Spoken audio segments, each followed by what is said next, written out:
Pemirsa, jumlah kunjungan wisatawan mancanegara ke Provinsi Sumatera Selatan mengalami peningkatan pada triwulan pertama tahun 2026. Tercatat sebanyak 1.352 wisatawan asing berkunjung ke Sumatera Selatan, meningkat dibandingkan bulan Februari yang hanya mencapai 653 kunjungan. Peningkatan ini dipengaruhi momentum libur Idul Fitri dan juga libur panjang yang mendorong aktivitas pariwisata di daerah.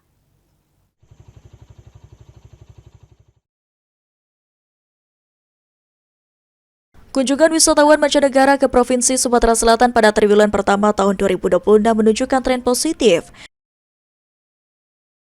Berdasarkan data dari Badan Pusat Statistik Sumatera Selatan, jumlah wisatawan asing yang datang ke Sumsel mencapai 1.352 kunjungan.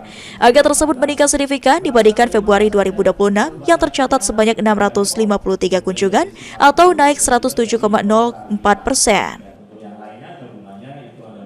Kepala Badan Pusat Statistik Provinsi Sumatera Selatan Wahyu Yulianto mengatakan meningkatnya jumlah wisatawan mancanegara ini dipengaruhi momentum libur Idul Fitri dan libur panjang yang dimanfaatkan wisatawan untuk berlibur ke sejumlah destinasi unggulan di Sumatera Selatan.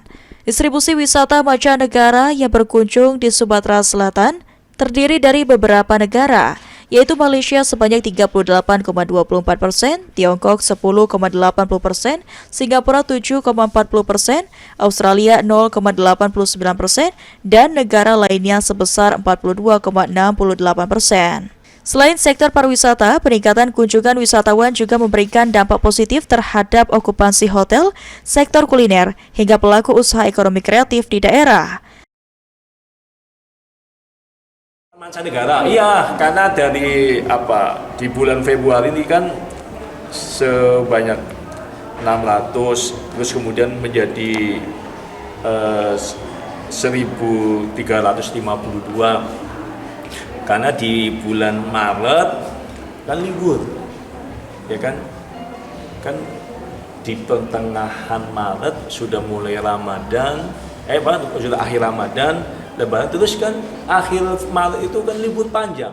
Pemerintah daerah diharapkan terus mendorong peningkatan kunjungan wisatawan mancanegara terus berlanjut dengan promosi pariwisata serta pengembangan destinasi wisata di Sumatera Selatan. Ilham Wahyudi, PAL TV.